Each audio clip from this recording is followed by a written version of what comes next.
Welcome back to another episode of Bedtime Stories. My name is Tracy. We are reading the Song of Hiawatha. We are getting towards the end. It is getting very sad. We're on Canto number 21.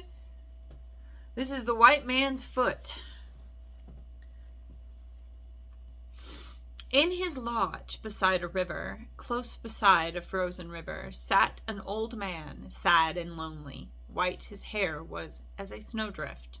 Dull and low his fire was burning, and the old man shook and trembled, folded in his waubuyon, in his tattered white-skin wrapper, hearing nothing but the tempest as it roared along the forest, seeing nothing but the snowstorm as it whirled and hissed and drifted.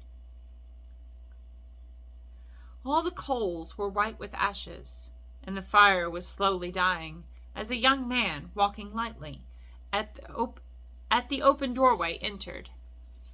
Red with blood of youth his cheeks were, soft his eyes as stars in springtime. Bound his forehead was with grasses, bound and plumed with scented grasses.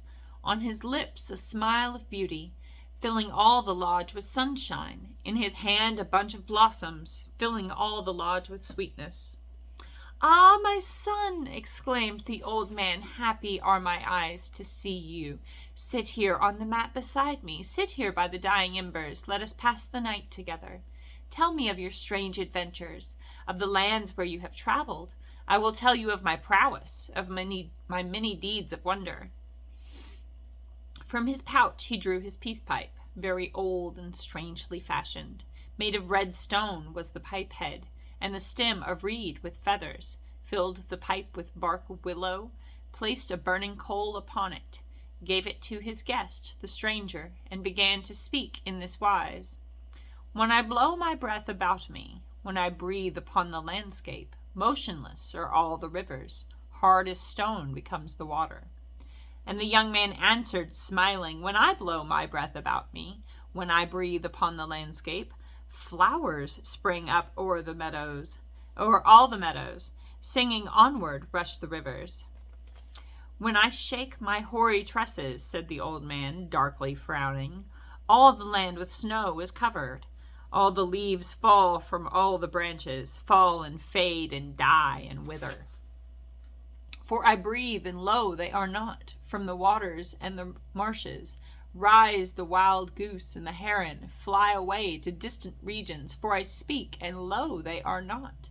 And where my footsteps wander, all the wild beasts of the forest hide themselves in holes and caverns, and the earth becomes as flint stone."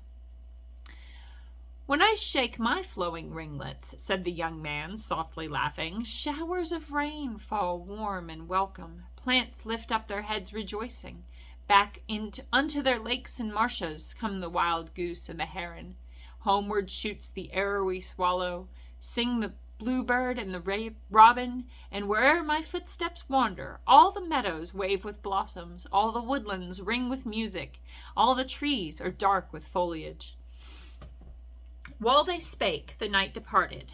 From the distant realms of Wabam, from his shining lodge of silver, like a warrior robed and painted, came the sun and said, "Behold me!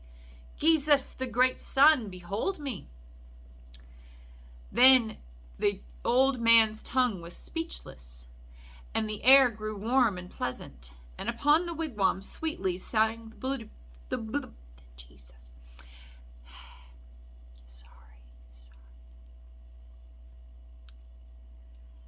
Then the old man's tongue was speechless, and the air grew warm and pleasant, and upon the wigwam sweetly sang the bluebird and the robin, and the stream began to murmur, and a scent of growing grasses through the lodge was gently wafted.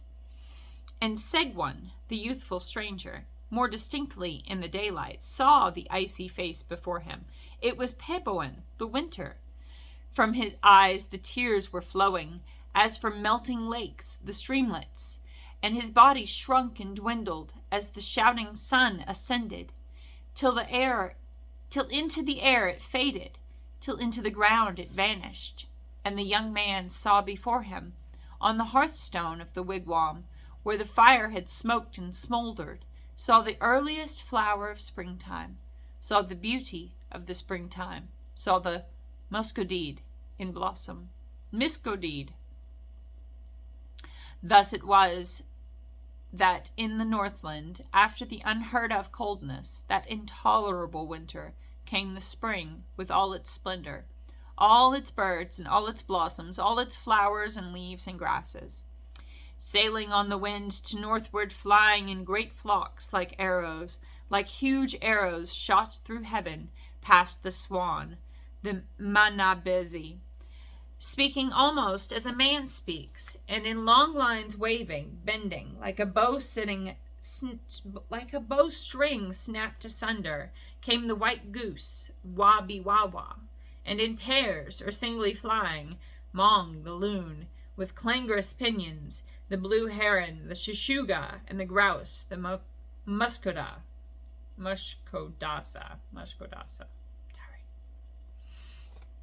In the thickets and the meadows piped the bluebird, the owassa, and on the summit of the lodges sang the robin, the opechi.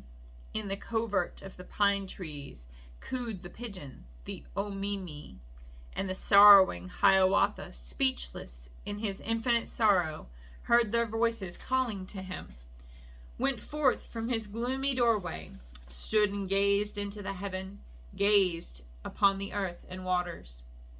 From his wanderings far to eastward, from the regions of the morning, from the shining land of Waban, homeward now returned Iago, the great traveler, the great boaster, full of new and strange adventures, marvels many and many wonders. And the people of the village listened to him as he told them of his marvelous adventures. Laughing answered him in this wise, Ugh, it is indeed Iago, no one else beholds such wonders. He had seen, he said, a water bigger than the big sea water, broader than the Gitchigumi, bitter so that none could drink it.